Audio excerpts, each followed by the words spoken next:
Godt, ja. Jeg skal fortælle lidt om Guru Nanak Dev Jis historie. Og ja, I må lige bære over med mig i dag. Godt. Ja, Guru Nanak Dev Ji, han bliver født i 1469 i byen Talwandi, som ligger i det nuværende Pakistan. Ligger vest for Lahore. Hans far hedder Kalyan Das Mehta, også bedre kendt som Mehta Galu.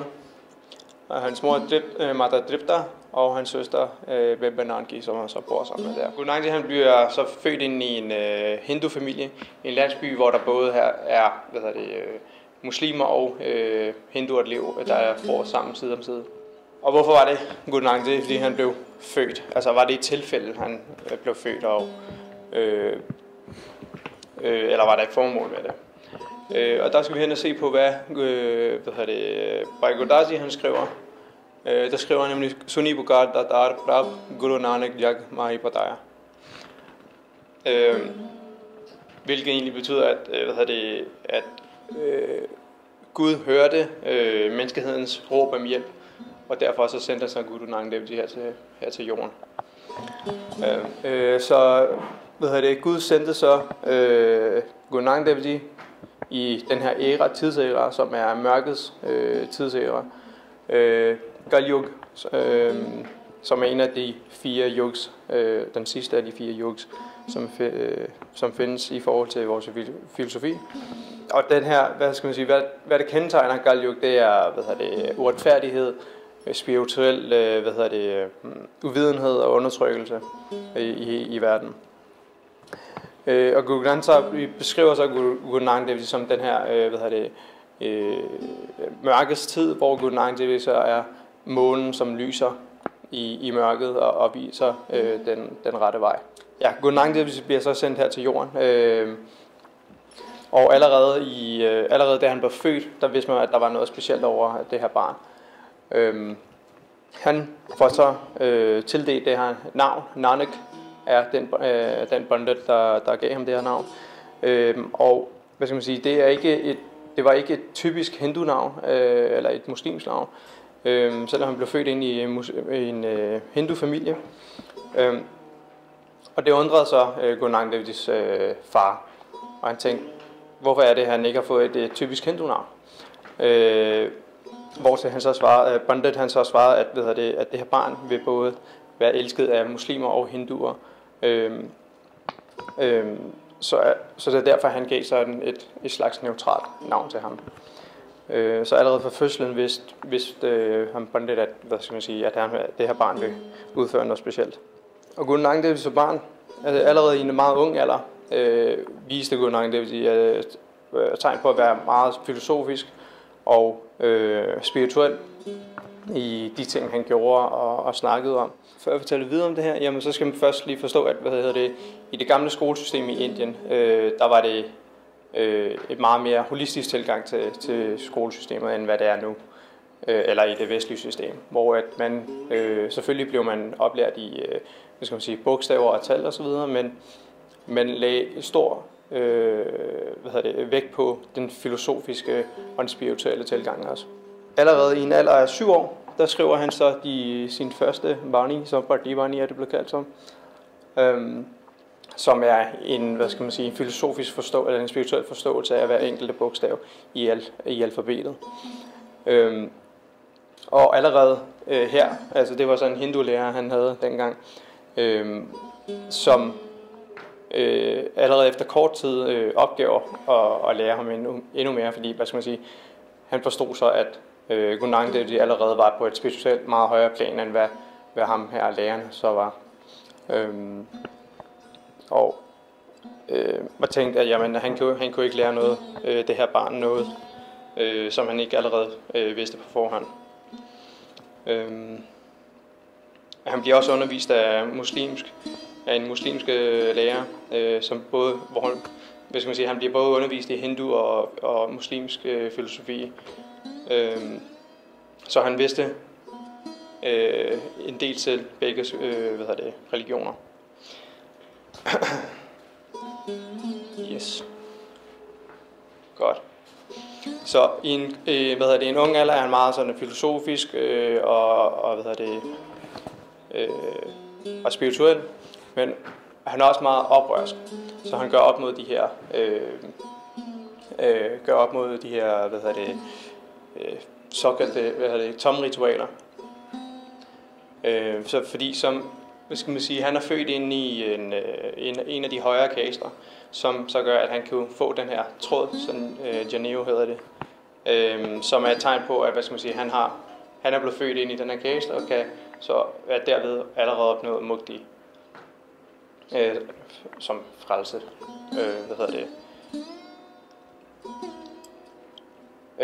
Og han er så uforstående overfor, fordi han tænker, hvad er det, hvordan kan han, hvilken garanti er der for, at han har opnået mukti bare ved at blive født ind i den her kaste? Og hvad med alle kvinderne, hvad med dem? Nå, men de kan jo ikke opnå mukti, fordi de er kvinder, og derfor så skal de så genfødes til en mand, og være heldige at komme ind i blive født ind i en rigtig kaste. Og allerede her ligger Guru Nanak vægt på, at, at det er ved ens handlinger, man kan opnå mukti, og ikke ved at blive født ind i den rigtige kaste. Så Guru Nanak far bliver mere og mere bekymret over for ham, fordi han har en anden tilgang til alt det her.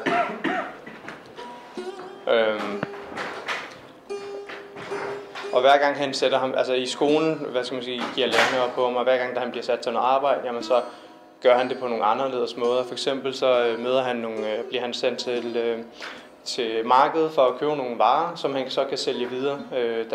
Hans far er handelsmand, og så tænker han, jamen så kan han også blive en handelsmand her. Han får så nogle penge og møder så nogle sadhu på vejen, hvor han tænker, jeg kan købe noget mad til de her sadhuer, og derved kan de give mig nogle velsignelser, så det vil sige, at jeg får nogle bliver ophøjet mere spirituelt set. I stedet for, at han tager hen på markedet, køber nogle ting og sælger dem videre, hvor han får noget,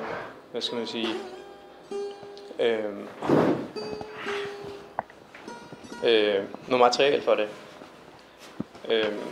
Så han har lidt en anderledes tilgang til det hele. Han bliver blandt andet også sat til at vogte køer, som også går helt galt. Eller ikke galt, men det går ikke lige efter planen. Så hans far bliver mere og mere frustreret og tænker, hvad skal jeg gøre med ham her? Fordi han, han er ikke normal, som vi alle de andre er.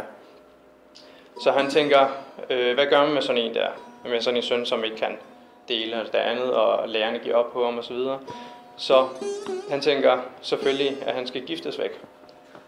Han bliver så gift som 18-årig, og tænker, jamen det kan måske tæmme ham, og gøre ham mere normal, og deltage i det her fællesskab. Han bliver så gift som 18-årig med Mata Sulakshmi. Men allerede til brylluppet, der begynder han også at gøre sådan lidt oprør, og han vil ikke gå rundt om ilden. Og historien går så på, at han skriver Eko på et stykke papir eller et blad, og går så rundt om det i stedet for. Og han tror heller ikke på det her astrologi osv. Han får så 2 børn, Baba Siddhijant og Lakshmi Das. Senere hen så flytter Guru Nanak Dev Ji til Sultanpur, hvor hans søster også bor, og han bliver så handelsmand herhenne, hvor han arbejder. Og i sin daglige rutine, der har han det med at stå op tidligt om morgenen, at tage ned til floden og tage sig et bad dernede.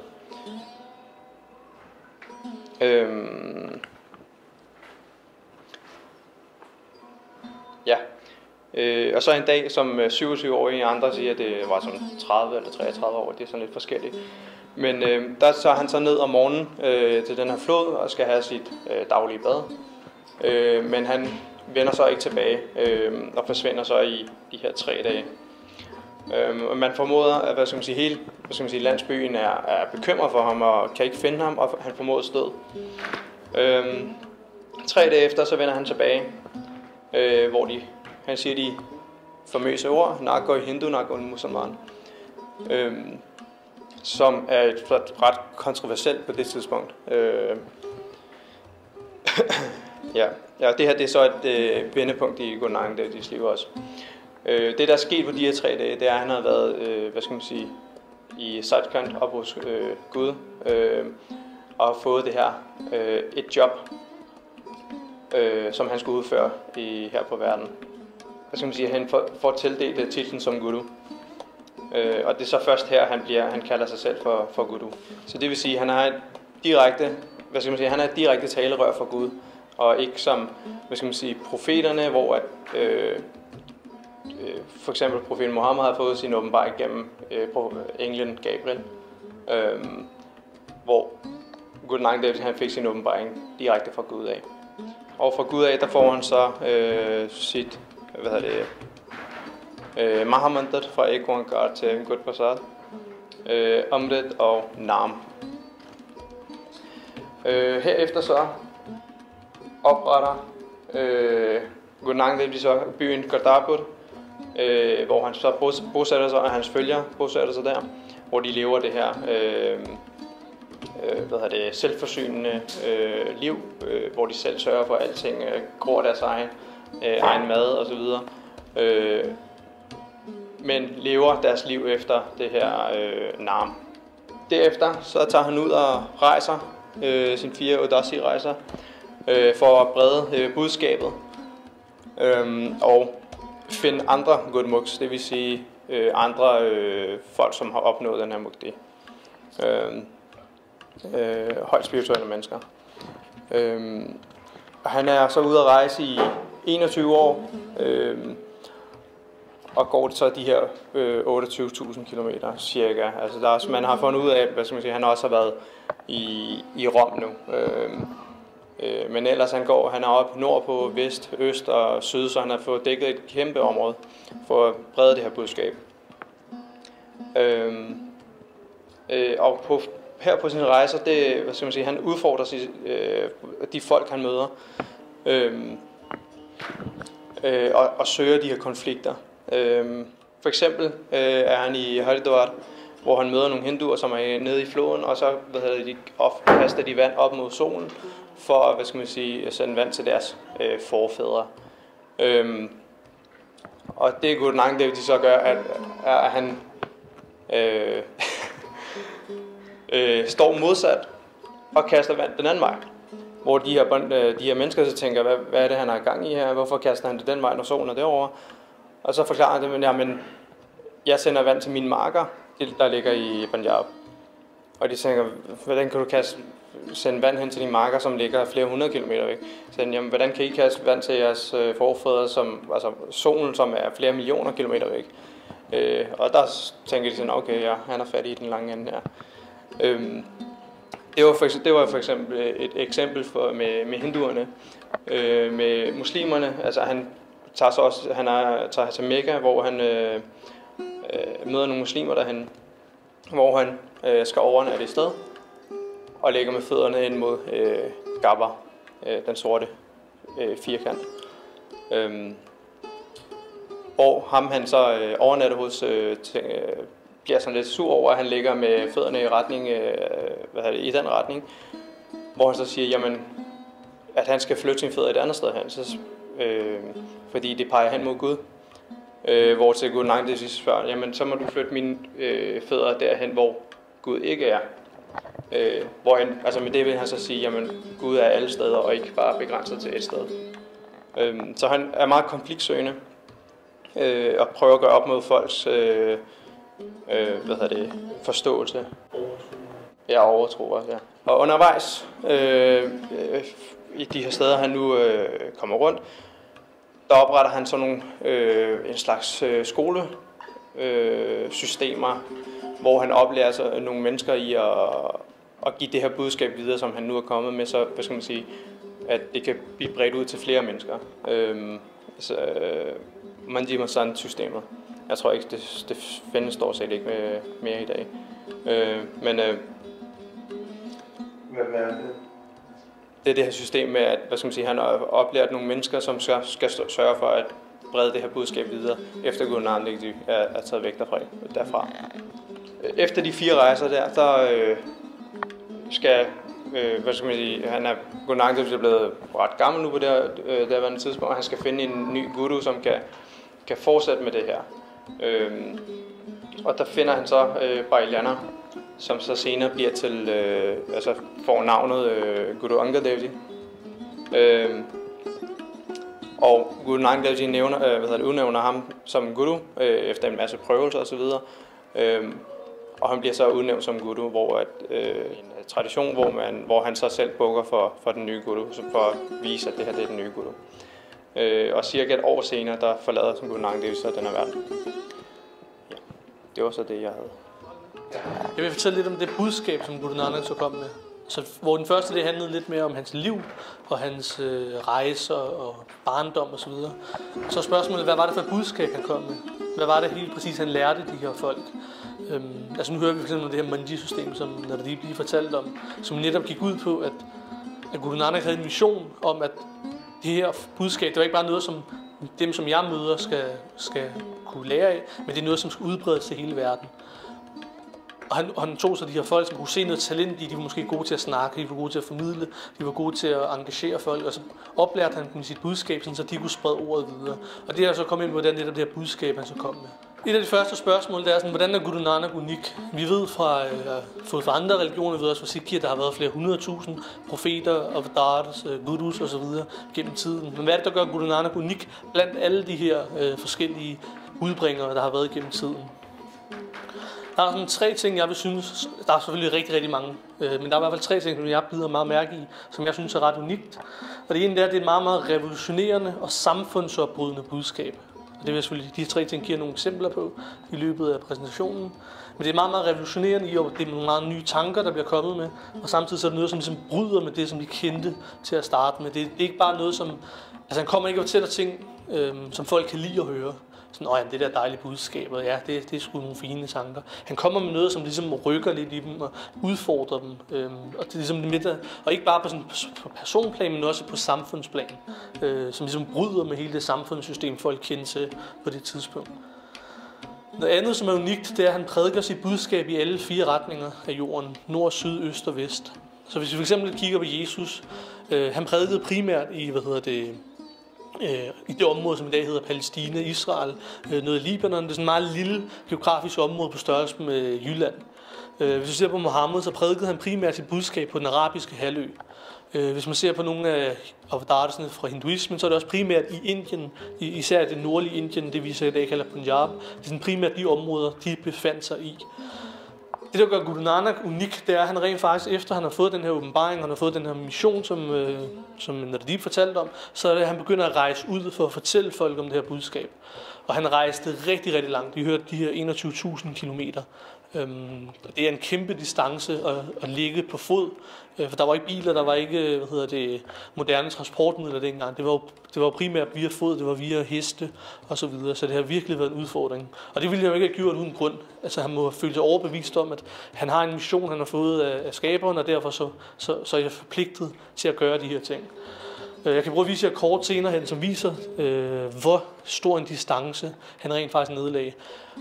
Og som Naradeep også nævnte, så finder vi også, som tiden går, kan man sige, så finder vi også ud af, at han har været flere steder, end det som sikherne rent faktisk ved og har nedskrevet. Der er beviser på, at han har været i Tyrkiet, i Italien, og det står der ikke i vores bøger, men arkeologiske fund viser ligesom, at der har været endnu større, distancer han besøgte, ikke? Ja, et stort monument. De har lavet et monument i Tyrkiet, hvor der står Bani, dog på arabisk. Så det er også et bevis for, Præcis. det er Tyrkiet. Præcis. Og det er netop det der med også, hvis man ser på de monumenter, der var nede i Bagdad, indtil for ganske nyligt, det blev svært destrueret under den amerikanske invasion af Irak. Så der har ligget et monument der i flere 100 år.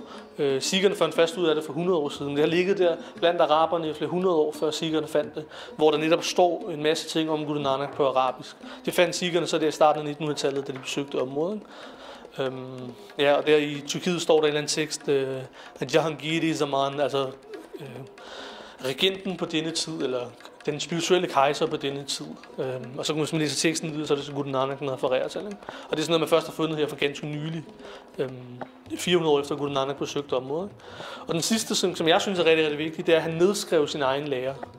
Altså han nedskrev sit eget budskab. Så Sikher i dag, vi har ikke så meget, altså det er også en meget, meget fremadrettet vision, det her med, det jeg prædiker, det jeg siger, det skriver jeg ned på samme tid, så folk ikke efter min død står og diskuterer og skændes og bliver opsplittet i en masse sekter om, hvad var det egentlig helt præcis, jeg har lært dem. Så også der i Sikhi, der har du ikke så mange sekter, som du har i andre religioner. De sekter, der er, det er sådan nogle, der er opstået langt senere hen end Guru Nanaks tid og så videre, fordi han havde den her vision om, at jeg skriver det ned nu, sådan, så vi slipper for en masse bøvl. Altså så mine følgere slipper for en masse bøvl senere hen. Og derfor så er Sikhi faktisk en ret homogen lære, hvis man ser på det i forhold til andre steder. Det kommer jeg sådan til at give nogle flere eksempler på undervejs. Det her, det er et spørgsmål, man lige kan så tænke lidt over. Nogle af jer kender måske svaret, men hvornår starter Sikhi?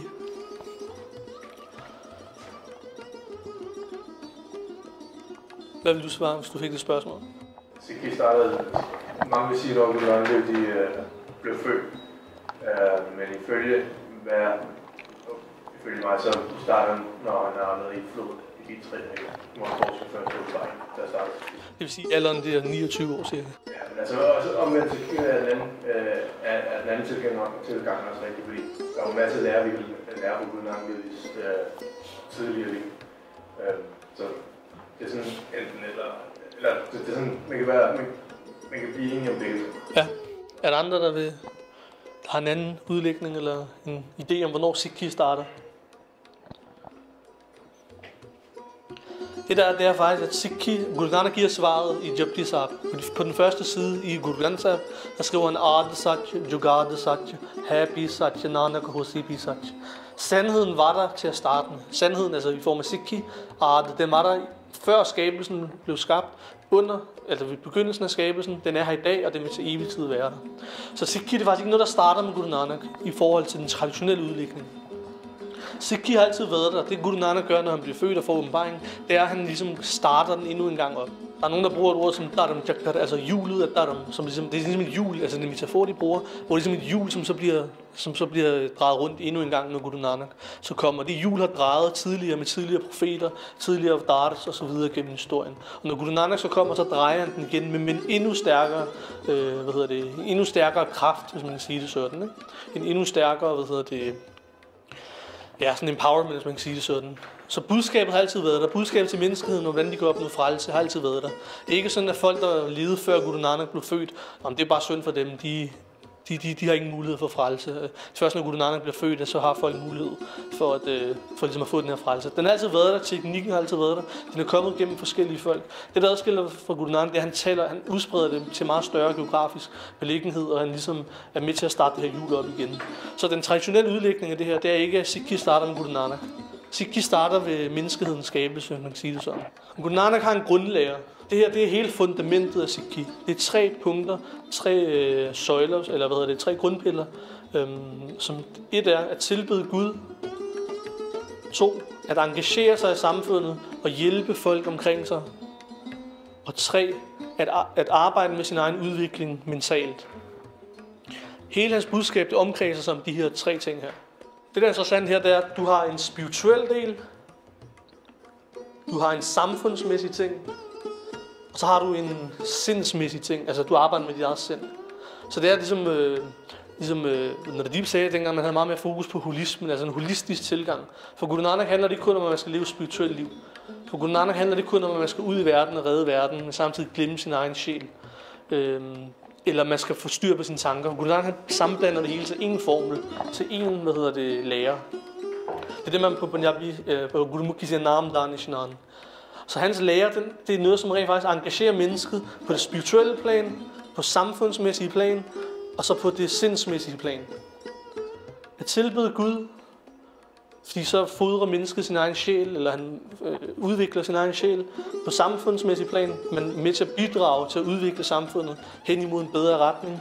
Og 3, at man ligesom udvikler sit eget sind, for lettere ved at styre sine tanker, for lettere ved at styre sine lyster, for lettere ved at styre sin ego osv. Jeg kommer til at give nogle flere eksempler på det her undervejs. Men hele Sikhi kan rent faktisk skære ned til de her 3 ting her. Det er meget simpelt ord. Det er 3 ord på Punjabi. Man prøver at lægge så meget visdom, der ligger i det. Meget dybde, der ligger i det. Og der er mange folk, der har skrevet hele bøger bare omkring de her 3 ord her. Og der ligger så meget i det. Når det altså kommer ind på, det er sådan nogenlunde nogle af de aspekter, hvad er det så, han lærer?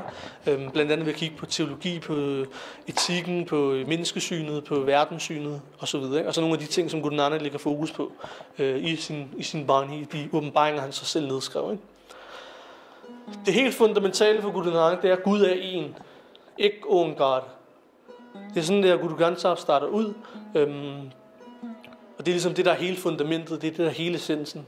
Og det Guru Nanak gør, det er faktisk, at udover det første, det er meget interessant det her, hvis man kigger sådan lidt nærmere på det. Det første tegn i Guru Granth Sahib, det er et et-tal. Altså det er et et-tal, det er ikke et et, det er et et-tal. Tallet. Det første ord, det er så ægte, og den første sætning, det er så ikke Onkar. Altså Gud eller skaber, hvad man kalder det, er en. Det vil sige, det er helt udelukkende, der er ingen tvivl. Det første bogstav er tal 1, det første ord og den første sætning. Det er sådan Trinity igen, de der 3 punkter igen, hvor Guru Nanak med samme fastslår, at der er kun én. Derefter begynder Guru Nanak så at beskrive den her mulighed, hvad er den her Guds egenskaber? Hvad er det for nogle egenskaber eller attributter, den besidder? Noget af det, som jeg synes er værd at bide mærke i, det er, at det er en Gud eller en guddom, som er uden had, som er uden frygt, og som er selveksisterende. Og det Guru Nanak også gør, det er, at han udfordrer lidt de andre religioner på det tidspunkt, eller åbenbaringen udfordrer lidt de andre religioner på det tidspunkt, for de havde sådan en gudsopfattelse, og Gud hader nogle visse folk. Det kan være de vantro, det kan være dem, der ikke følger budskabet, det kan være folk fra de lavere kaster osv. Gud har en eller anden form for had til et særligt folk. Han har nogle fjender. Det kan man også læse i nogle religionsbøger, og så står der Guds fjender og Guds dit og dat. Den her Gud har heller ikke nogen frygt. Der findes ikke en djævel, der findes ikke nogle andre guder, for eksempel hinduistiske tekster osv. Så står der meget om de her andre guder, og så bliver den ene Gud, som er så tilbedt, bliver så bange for dem her, og så skaber han en ny hær osv. Altså der er så meget af det her mytologi, og det tager også Gud afstand fra. Gud har ingen frygt for nogen, for Gud er hævet over alt.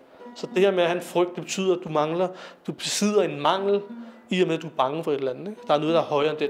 Og det er ikke en, som Guru Nanak, ifølge hans egen åbenbaring og budskab, det er en, der er værd at tilbede. Fordi hvis der er en, der frygter, hvis du har en Gud, der frygter noget, så er det bedre at vende sig mod den, der ikke frygter noget. Den, der har skabt frygt, hvis man kan sige det sådan. Ikke? Og så er en, der er selveksisterende. Det er primært med fokus på blandt andet, sådan som jeg ser det, på den kristne tradition, og især den hinduistiske tradition. Det her med, at Gud kan dø. Så læser man for eksempel i de hinduistiske mytologiske tekster, at så lever Krishna et vist antal år på jorden, og så dør han. Så lever Ramchandra, og så dør han. Og igen for Guru Nanak, det er en selveksisterende Gud, som er hævet over tid, hævet over sted. Den her Gal-chakra her, altså hævet over, fødsler og så videre. Det er en, som er hævet over det hele. Og derved sådan selveksisterende. Det er heller ikke en Gud, der er blevet skabt af en anden Gud. Hinduistiske tekster, de her mytologiske tekster, kan du læse, at Gud skaber andre guder, og det er også noget, som Guru Nanak tager afstand fra. Han har en helt anden udlægning af den her Guds væsen og attributter og egenskaber. Igen, det er meget, meget få ord i den her mulighed her, og du kan skrive hele bøger om det. Så Guru Nanak er meget god til det med at fatte sig i korthed, og netop lægge en masse visdom ned i de her få ord, der nu blev lagt. Hvis man ser nærmere på Guru Nanaks budskab, de åbenbaringer, han får, og de senere guruer, de bygger så videre på de her, den her grundlag, de uddyber den yderligere, de går mere i detaljer og så videre for at forklare den. Men som udgangspunkt, så er mennesket rent og godt. Altså, vi tror ikke på sådan noget som arve. Altså, Guru Nanak og Sikher, også som Sikher, vi tror ikke på det der med arvesynden. At fordi en eller anden person syndede for tusindvis år siden, så er vi som født onde ind i den her verden, eller vi er født med en eller anden form for synd henover. Altså, jeg ved ikke, om I har hørt om arvesynden i andre steder fra. Men det er noget, som Guru Nanak tager afstand fra. Mennesket er som udgangspunkt rent og godt, når de bliver født ind i den her verden her. Der er ingen satan, og der er ingen djævel. Mennesket er selv ansvarligt for sine egne handlinger. Ofte hører man det her med, at Satan han lokker mennesket til at begå dårlige ting. Det er Satan, der gør de her ting, og så gør mennesket det her efterfølgende. For os som Sikher, eller i Sikhs budskab, så kan du lige så godt fjerne den her djævel her, for det er mennesket i sidste ende, der gør de her ting. Logikken, tror jeg, er, at hvis det alligevel er Satan, som er lukket til at gøre de her ting, så er det Satan, der er skurken. Det er vel ikke mennesket. Han er et offer, fordi han er blevet lukket. Så Så det den her satan, det bliver sådan lidt overflødig. For sidste ende, så kan mennesket også bare sige, jeg blev lukket af satan, så sorry, hvis jeg kommer til at dræbe den her person, eller sorry, hvis jeg kommer til at gøre de ting, jeg blev lukket af satan. Ikke? Du fralægger dig et ansvar for dine egne handlinger. Sorry, satan gjorde det, men han lukkede mig. Jeg var svag over for satans fristelse. Fristelsen ligger i mennesket, og det er mennesket selv, der skal tøjle med de her. Der er ikke nogen ekstern force her. Men der er noget, når Guru Nanak taler om den her ikke-ungarde, der er ikke noget over for den. Der er ikke en djævel over for Gud. Gud er alt, hvad der er, hvis man kan sige det sådan. Ikke? Så er der de 25, som man siger er roden til alt ondt. Guru Nanak taler om de her Panjavikar, som bliver oversat til de 25. I mange religioner så taler man meget om det her med synder. Det er en synd at stjæle, det er en synd at gøre sådan, det er en synd at lyve, det er en synd at dit, det er en synd at dat, synd at voldtage, synd at begå mord, synd dit og dat. Mange religioner bruger meget tid på at beskrive alle de her synder her. Og så siger det selvfølgelig også, at du hermed skal afholde dig for de her synder. Det som Guru Nanak gør, det er, at han siger, at synderne er et udtryk. Synderne er et udtryk for noget andet. Og det er de her andet her, det er de her værdier eller de her egenskaber, det er dem, du skal fokusere på. Altså Guru Nanak har meget det her med at gå til roden af problemet og få styr på det. Og han definerer 5 af de her 20, som er roden til alt. Det er herfra, det hele starter. Så han taler om de kødelige lyster eller de seksuelle lyster. Han taler om menneskets vrede, menneskets grådighed, materialisme og ego. Han siger, hvis du bare får styr på de her 5, altså det er jo selvfølgelig svært. Hvis du får styr på de her 5 ting, så simpelt er det. Hvis du får styr på de her 5 ting, så alle de her synder, som andre religioner taler om, og som mennesker taler om, de stopper nærmest af sig selv. Lad mig give et eksempel. En mand, der ikke kan styre sin kødelige lyster, han vil ofte gå ud og begå voldtægt, fordi han kan ikke styre sig selv, og så går han ud og voldtager en kvinde. I nogle religioner, så står der det sted bare, at voldtægt er forkert. Du må ikke voldtage kvinder. Det kan godt være, at du har lysterne, men det er handlingen, der er forbudt. Det ved jeg, om jeg har hørt før, når jeg lytter til taler andre religioner. Du må ikke gå vold, du må ikke dit og dat. Det er jo det, som man et eller andet sted i Sikh-termer vil kalde en tikkende bombe. Altså, lysterne er et eller andet sted i orden, men du må bare ikke begå i handlingen. Hvorfor også, at du render rundt ude på gaden, og du ser en hel flok af mænd, der render rundt og nærmest ikke kan styre selv. 99% af dem kan måske godt styre selv, selvom de har lysterne, men lige med den ene, så går det galt, og så ser man så en voldtægt. Ikke? Guru Nanak siger, at det er ikke handlingen i sig selv, der er problemet, det er den lyst, at du har lysten. Det er der, du skal arbejde med. Det er ikke bare det der med at prøve at stoppe sig selv for at begå voldtægten. Du skal overhovedet stoppe dig selv i at få de tanker. Og det er derfor, Guru Nanak går ind og siger, arbejde med dine tanker.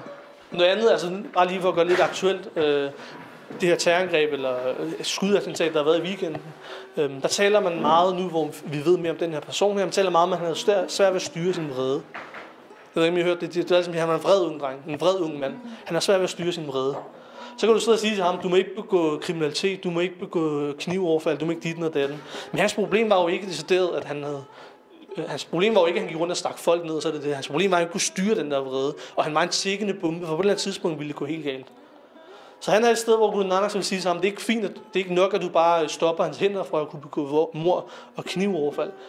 Den måde Guru Nanak arbejde med ham på, det var at sige, lad os prøve at arbejde med din vrede, lad os prøve at få bugt med din vrede, og hvordan du ligesom kan styre den.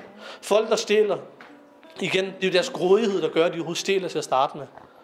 Folk, der er helt vildt tilknyttet deres materialisme, hele tiden sidder med deres mobiltelefoner, med deres computer, på deres Facebook, de skal have de nyeste biler osv. Det er jo ikke nok, at du bare tager pengene fra dem, sådan så de kan købe de her ting.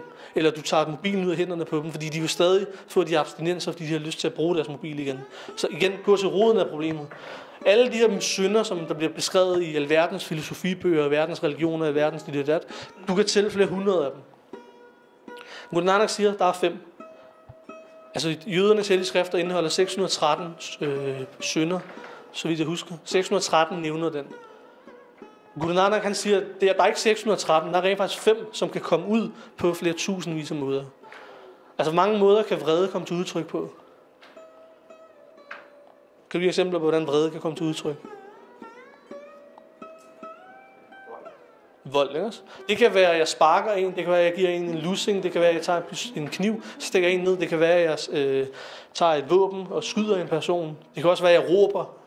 Jeg råber om min mor, jeg råber om mine venner. Det kan være, at jeg bander helt vildt meget. Det er vreden. Så der nævnt 8 forskellige måder. Det er Guru Nanak, han siger, det er, ellers han gider ikke sidde og bruge tid på at opliste 8, 20, 30, 40, 50, 100 forskellige synder. Han siger bare, at der er 5. Koncentrer om dem, og så de her tusindvis af synder, de vil automatisk stoppe, eller du vil få lettere ved at holde styr på dem. Ikke? Så siger han, okay, mennesket har de her 25 her. Og hvis man kigger på sådan rent historisk eller menneskeligt, så er mennesket født rent. Det vil sige, at de her 25 her, det er ikke noget, du er født med. Altså det er ikke noget, du har fra fødslen af. Det er noget, der kommer ind i dit liv senere hen. Så for eksempel små børn, de har jo ikke nogen kødelige lyster, de har ikke nogen vrede, de har ikke nogen grådighed, de har ikke nogen materialisme, de har ikke nogen ego. Som en kendt Sikh, Gathavak, sagde engang, altså du kan tage en lille baby og sætte ham i Hitlers skød, og han vil sidde og lege og være glad. Fordi baby har ikke nogen vrede, de har ikke nogen had, de har ikke nogen fordomme. Men som tiden går, så begynder de at få bevidsthed, de begynder at få grådighed, vrede, lyst osv. Og det ser man blandt andet med små børn, når de begynder at lave børnehave, så begynder den lille første grad af materialisme at komme, altså med legetøj og sådan noget. Og så legetøj for børn begynder de at græde. Ikke? Så i de små trin, så begynder de her nærmest at komme ind i børnenes liv. I teenagealderen kommer de kødelige lyster, vreden kan komme allerede tidlige før puberteten står ind, men især der i den sene pubertetsalder, så begynder unge at få mere vrede, end de havde tidligere. Grådighed, det er også ofte noget lige før teenagealderen, og så videre. Ikke? Så de her ting, det er nogen, der langsomt træder ind i løbet af livet. Og hvert menneske har en forskellig grad af de her. Så nogle har større problemer med deres vrede, og så gør det, at de har meget, meget god styr på deres grådighed og materialisme. Andre har kæmpe problemer med deres ego, men alle de andre 4 her, dem har de rimelig godt styr på. Så hver af os som mennesker, vi har en særlig unik dosis af de her forskellige ting. Ikke? Det Guru Nanak så går videre med, når han så taler om i sit budskab, det er, at han siger, at der er også 5 dyder i mennesket. Og det er roden til alt godt. Så hvis du vil have et godt samfund eller et godt liv, hvis man bare ser på det som individ, så er det en god ting at tage de her 5 her, og så prøve at efterleve dem. Så får du et godt liv, du får en god familie, du får en god by, og så får du et bedre samfund og et bedre land. Det er sådan ligesom det der tanken, ikke? Så det handler ikke om at ændre samfundet oppefra ved at bare lave en masse love, og så skal folk gøre det. Det handler om at starte i det lille, og så sprede det ud. Altså du kan godt lave en lov, der siger, at du må ikke dræbe, du må ikke begå voldtægt, du må ikke dit, du må ikke dat, du må ikke stjæle, bla bla. Eller også kan du sige, lad os starte nedefra, og så få folkene til at reformere sig selv, og så skal samfundet nok stoppe med de her ting. Og så er der ikke rigtig behov for de her lov længere, fordi folk jo ligesom overholder reglerne. Ikke? Men kort sagt, han siger, at der er 5 af de her dyder her. 1, det er at leve i sandhed, være et ærligt menneske, være et godt menneske. 2, at være tilfreds med, hvad man har. Man skal ikke sidde og blive jaloux, når naboen har en større bil end en selv, eller når naboen får en bedre karakter end en selv, og bla bla. Vær tilfreds med det, du har. Om det er godt eller ej, stadig være tilfreds. Lær at leve i tilfredshed. Fordi folk, der ikke er tilfredse med det, de har, de sidder og bruger hele deres liv på at drømme om, hvad de kunne have fået. Og det er spild af tid, altså sådan rent praktisk. Det er jo spild af tid at sidde og brokse over, at andres liv er bedre end ens eget. Barmhjertighed, at vi viser barmhjertighed over for os selv, over for alt skabt. Ydmyghed, altså at lære at være ydmyg i situationer. Det kan være inden for viden. For eksempel i nogle positioner, så er man en position, hvor man skal lære. Så skal man ikke sidde og snakke, man skal ikke sidde og spille klog. Man skal egentlig bare sige, at jeg står over for en lærer nu, som ved om emnet. Lad mig være ydmyg, og så lære den person. Det kan også være i familien, og det kan være andre steder. Og så kærlighed igen til alt skabt. Generelt have et større fokus. Ikke bare tænke på sig selv, men tænke på, at man er en del af et større fællesskab. En del af en by, del af et land, del af en større verden. Ikke? Så have kærlighed til alt. Det er sådan Guru Nanaks fokus på det med godhed og ondskab. Når man kigger på, hvad var hans holdninger til politik og menneskerettigheder, så kan man se her, Guru Nanak, igen, det er meget unikt det her, fordi på det tidspunkt, så de her hellige mænd, man havde i Indien, de blandede sig meget udenom politik. De sad bare i huler, eller de sad i bjergene, eller de sad i de her jungler, skove osv. Så sad de bare mediterede hele dagen og tilbed i klostre og hvad der nu ellers er. Ikke? Det Guru Nanak gør, han blander sig i samfundet. Så han kritiserede faktisk udenlandske regenter på sin tid. Da Babur invaderede fra Afghanistan overtog Indien, så sagde han til ham, at Babur du Jabbar er. Altså Jabbar betyder tyran. Så han gjorde sådan et grin med ham og sagde, at du har et værdigt navn, men du er rent faktisk en tyran, når det kommer til stykket. Han brugte meget tid på, altså for ham, det handler ikke om, at man skulle sidde og tilbede Gud 24 timer i døgnet. Han prøvede også ligesom at etablere byer og etablere bedre samfund, når de nævnte den her Gardar-by her. Og det vil sige, at Guru Nanak, da han tiltræk administratorer til den her by, han tiltræk handelsfolk, smede, håndværkere, madsælgere osv. For det er ligesom det, du har brug for i en by. Han skabte et samfund, hvor han sagde, at det her det er et ideal society, det er et ideelle samfund. Hvis folk kopierer den her by, så vil de få et bedre samfund at leve i, som man siger sådan. Ikke? Igen, menneskerettigheder. Guru Nanak han arbejder på at få krigsfanger og løsladt. Der Babbar han invaderede Indien, tog tusindvis af fanger. Og Guru Nanak han prøvede ligesom at gå ind og få de her folk løsladt. Så han blandede sig også i loven og i juraen og ligesom de her politiske forhold, der nu var på det tidspunkt, for at få de her folk ud af fængslerne. Og så havde han sådan en meget unik idé om, at retfærdighed holder verden i fred.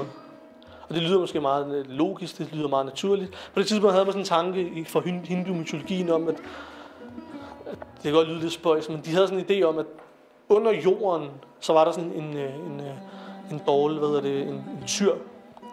Og når den her tyr bliver sur, så ryster den, og når den ryster, så ryster jorden selvfølgelig, og så er det for krig og ufred og så videre. Det er sådan det, der var mennesket, eller tanken i Indien på det tidspunkt.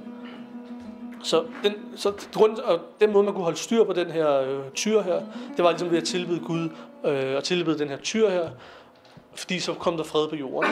Så jo mere du tilbeder den her tyr her, jo mere glad blev den, og så var der fred på jorden. Det kunne den anden gå ind og sige, nej, det har ikke noget med en tyr at gøre, det handler om retfærdighed. Hvis du har fred i verden, så skal du være retfærdig i dit liv. Når folk er retfærdige, så er der fred.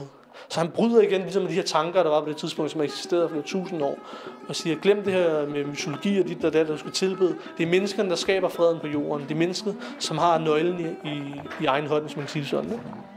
Hvad med sådan noget som kvinderettigheder? Det Guru Nanak gør, det er, at han etablerer ligestilling mellem kønnene, både over for Gud, men i særdeleshed også i samfundet. Når Deep nævnte for eksempel, at på det tidspunkt så kunne kvinder ikke opnå frelse. De kunne håbe på, at de tog fødsel igen i næste liv, og så tog fødsel i en mandlig krop. Buddhistiske tilgang, der kan kvinder ikke blive munke. De kan ikke komme ind i klostret. I deres tilgang som kvinder har svært ved at opnå frelse. Og der var mange af de her traditioner på det tidspunkt her. Så over for Gud siger Guru Nanak så, at kvinder er ligestillet med mænd. De kan også nå frelse, hvis de lever et sandfærdigt liv, lever et retfærdigt liv. Men i særdeleshed også i samfundet. Han udfordrede mænd ved at ligesom gøre dem bevidste. Der er den her lange hymne her, som jeg kender, åbenbaring, hvor han siger, why call her bad, from her kings are born? Det er et meget simpelt spørgsmål. Hvis kvinder er underliggende mænd, i sidste ende de her mænd længere har været her, hvis det ikke var for kvindernes skyld. Og Guru Nanak han bruger meget tid på at argumentere for, at hele menneskeheden rent faktisk eksisterer på grund af kvinderne. Det er dem, der får de fremtidige generationer til at være frugtbare. Det er kvinderne, der holder samfundet i stand. Det er kvinderne, der holder osv. osv. Han taler direkte til mænd og spørger dem, hvorfor det er, at de ligesom ser ned på kvinder. En af de her manjier her, som Nadeep fortalte om, en af de her personer, der blev oplært eller udlært. Jeg kan ikke huske, om det var Guru Nanaks tid, eller det var en af de senere guruer. Det var faktisk en manji, der blev oprettet i Afghanistan. Og I ved, at kvindesynet i Afghanistan er jo ikke ligefrem det bedste. Men det var det heller ikke historisk. Det har altid været sådan et meget traditionelt samfund, hvor kvinder havde en plads i hjemmet, og så skulle de helst være der. Det Guru Nanak eller en af de andre guruer, hvilken tidsperiode det var, at den her kvinde bliver udnævnt som leder for sikherne i det område, i den by, det nu var. Det tror jeg er meget unikt for afghansk historie, at du har en kvinde, som rent faktisk er leder over et samfund, som er i direkte kontakt med guruen, som så på det tidspunkt befandt sig i Indien. Noget andet, som Guru Nanak gjorde, det var, at han på det tidspunkt havde man også det der med, at man adskilte kvinder. Så i nogle traditioner, religiøse traditioner, hvor kvinder havde ret til at komme i templet, eller i moskeen, eller kirken, eller hvad det var, så havde man sådan adskilt dem. Så de var i sådan hver sit rum, eller de havde måske deres egen bygning, eller de havde deres eget telt, eller hvad man nu havde dengang. Og det han så siger, at bryd ned med de her barde her, og så lad dem komme ind i menigheden, og være en del af den her fælles sangat her. Så der er også nogle åbenbaringer af Guru Granth, hvor der står, mine søstre, kom og tag plads. Det står der direkte. Og det var igen meget revolutionerende på det tidspunkt, det der med at slå barderne ned og så sige til kvinderne, kom og tag plads blandt menigheden. Noget andet, som er meget kendetegnet med Guru Nanaks åbenbaringer og hans også personlige interesser osv., det er, at hvis du studerer det, der er kæmpe fokus på naturen. Og det ser man ikke i de senere åbenbaringer. Altså, de antal gange, hvor himlen, månen, solen, træer, græs, ild, floder, havet, bjerge, ørkensandet bliver nævnt ufatteligt højt. Og det er fordi, man kan se, at Guru Nanak han identificerede ligesom Gud, altså det skabte med noget guddommeligt. Det ved jeg ikke, hvis nogen af jer har været i sådan bjergeområder, eller været i nogle smukke naturlige steder. Man føler sig altid meget ydmyg, når man er sådan nogle steder. Man føler også meget, meget spirituelt. Og det er ligesom det, at man skal bruge den her mulighed for at connecte med det guddommelige. Og det er noget, Guru Nanak gjorde meget. det kan man selvfølgelig også godt få et klart indtryk af, fordi på grund af de rejser, han var på. Det var sådan en kort over de steder, Guru Nanak har været, som Nadeep også fortalte om. Og man kan se, at det starter jo i Indien, og så ind i det med Dakar, Pakistan, Afghanistan, Iran, Irak, Syrien, ned til Saudi-Arabien, til Mekka og så tilbage igen. Ikke? Og de områder her, der har du bjerge, du har hav, du har floder, du har ørkensand, især her i Mellemøsten, også i Rajasthan. Du har utrolig frodige områder i Punjab, men også i Sydindien, omkring Sri Lanka, altså grønne områder. Igen ild og så videre. Du har sne op i Kashmiri-bjergene og så videre. Så Guru Nanak var også udsat for mange forskellige slags naturlige fænomener alene i sin levetid. Og det er ligesom noget af det, han bruger til for mennesket også til at anerkende og tænke over sin egen eksistens og de velsignelser, der ligger over os, når vi har mulighed for at prøve de her ting, eller opleve de her ting og se de her ting. Og derfor Guru Nanak, han taler også meget til sanserne her. Altså noget som lyden af musik. Hvis man tænker over, hvis man lige sådan prøver at sætte sig ned, altså bare det der at kunne høre noget, det er i sig selv ret unikt. Det er en ret vidunderlig oplevelse, man kan sige sådan. Smagen af mad, det at du kan smage på ting. Synet af skønhed, det kan være i kunst, det kan være hvad som helst. Og så klangen af forskellige sprog. Guru Nanak, han lovpriser det, at man har forskellige sprog i verden. Sådan, så det ikke bare er det samme folk, skal tale de samme sprog, og så er alting godt. Men anerkender den her forskellighed. Forskellige sprog, forskellige måder at sige det samme på, osv. Så Guru Nanak har sådan en meget revolutionerende budskab på den måde, at han anerkender, han lovpriser, og han ligesom får en form for trance-tilstand af bare at se på alle de her ting her.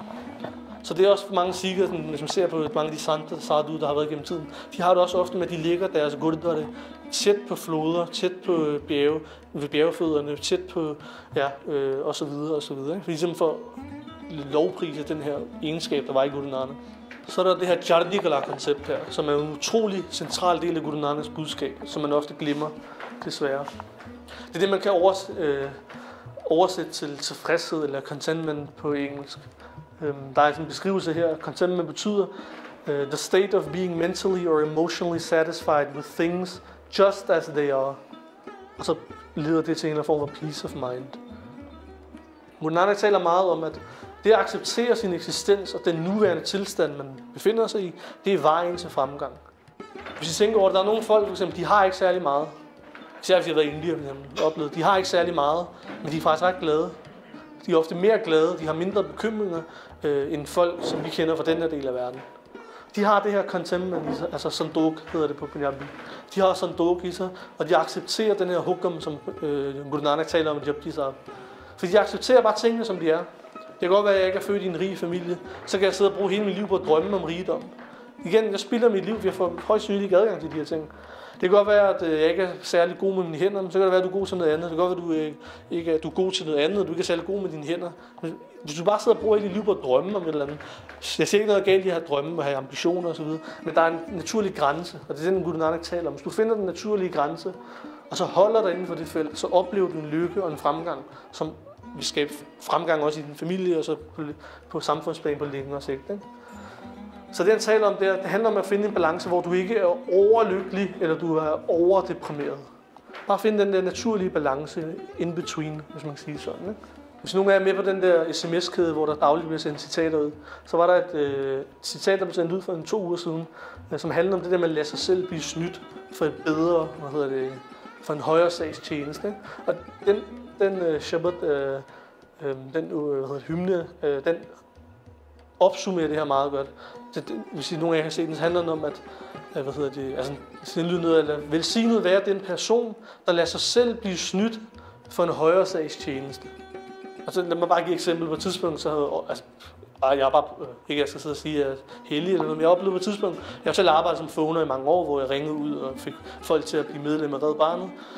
Og det er sådan et koncept, men det koster 1 krone om dagen, så det er 30 kroner om måneden. Ikke? Det er sådan en meget en fin løsning. Og så på et tidspunkt er jeg fra Red Barnet, der ringer til mig og siger, at vi har de her abonnementer her, og det koster 75 kroner om måneden.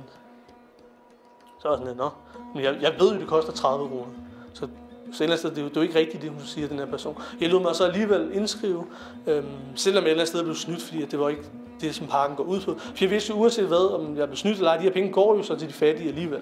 Så for et højere sagstjeneste, det vil sige velgørenhed, nødhjælp, så er det fint at lade sig selv blive snydt. Og det er det, som mange folk, det som Guru Nanak lægger meget fokus på. Nogle gange så bliver du snydt, men det er bedre at lægge bånd på sin egen utilfredshed, at du bliver snydt, fordi det kan godt være, at det går til noget bedre, eller det går til en højere sags tjeneste, hvis det giver mening.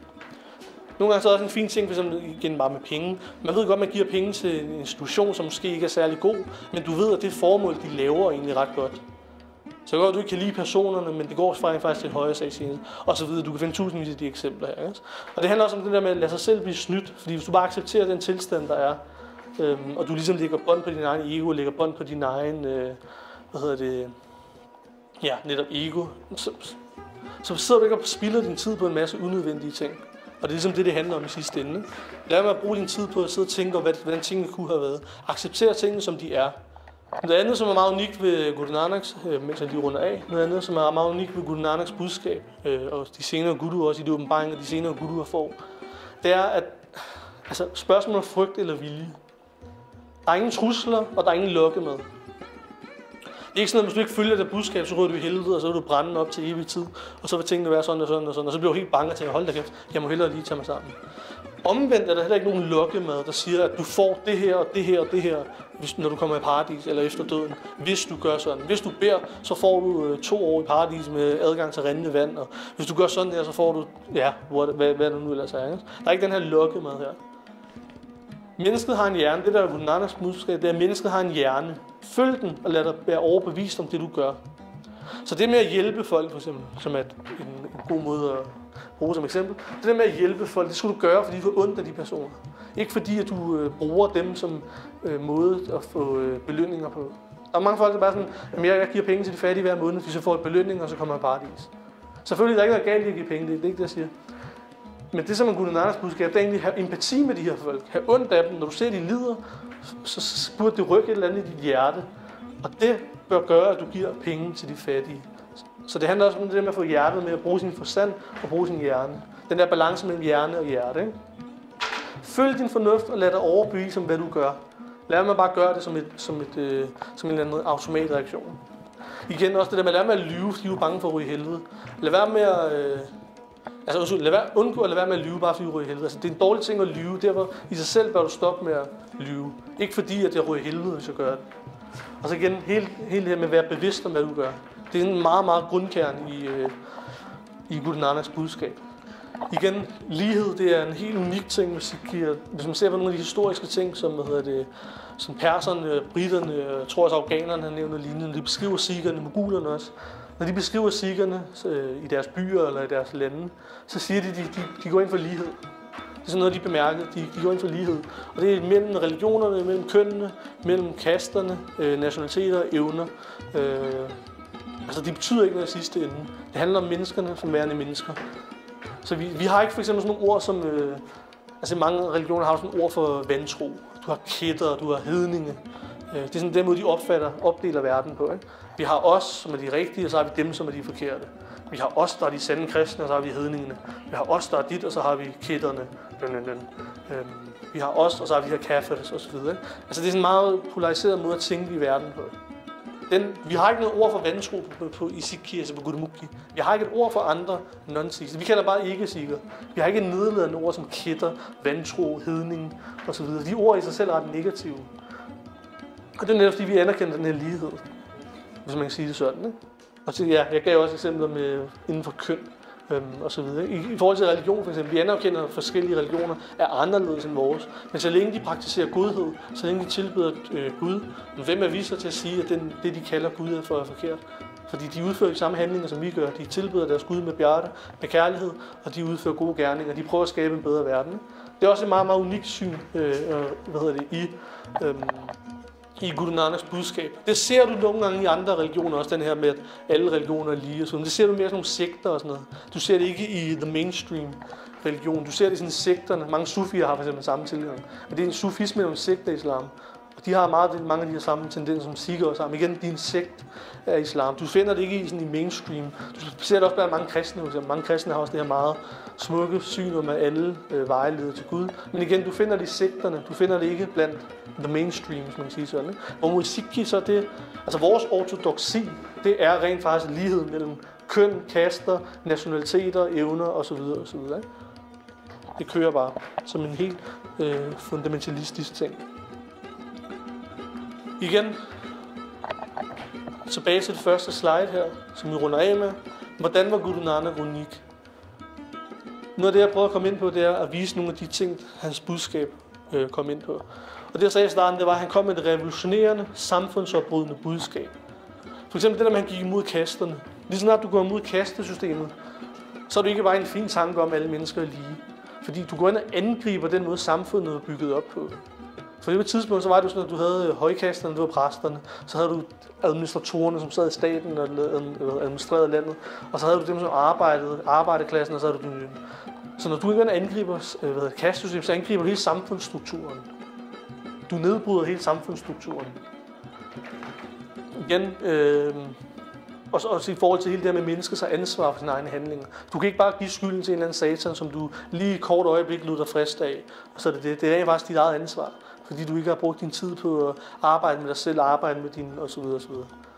Han prædikede sit budskab i alle 4 retninger. Igen, det er ikke noget, vi ser i andre religioner. Det er meget unikt for Guru Nanak. Han gik ud i den kendte verden på det tidspunkt, og så prædikede sit budskab med den mission, han nu havde fået. Han holdt sig ikke bare til sit eget folk, og sit eget lille begrænsede område, hvor han nu var født. Han var ude og spredte det her ud i hele verden. Og så endnu en gang vigtigt, han nedskrev sin egen lære, og så får du den her konformhed, som gør, at der er rimelig, altså Sikher har rimelig godt styr på, hvad der var Guru Nanaks lære gik ud på. Hvorimod i andre religioner, så er det sådan, at man baserer sin tro på det, som senere generationer troede på. Så det, som de senere generationer nedskrev, det har vi tro på, at de havde ret i det, og så følger vi det. Vi følger ikke sådan nogle mellemled, vi følger guruerne, vi følger ikke de senere generationer, eller samtidige, eller følgesvende, eller hvad man kalder dem. Vi følger rent faktisk guruerne direkte. Vi har ikke brug for de her mellemled. Og det er netop meget unikt ved, at Guru Nanak han tænkte fremad og skånede de senere sikher for en masse splittelser og en masse interne konflikter, ved blandt andet at nedskrive sin egen lære. Så det er sådan den måde, jeg tænker, at Guru Nanak er unik på i verdenshistoriens kæde af profeter, avtaras, guruer og hvad der nu ellers har været gennem tiden. Det er med tilfredshed, ikke, som du snakker om, at man skal være tilfreds med det, man har. Mm. Betyder det så også, at man skal ikke stræbe efter ting? Det betyder, sådan, som jeg forstår det, det er at anerkende,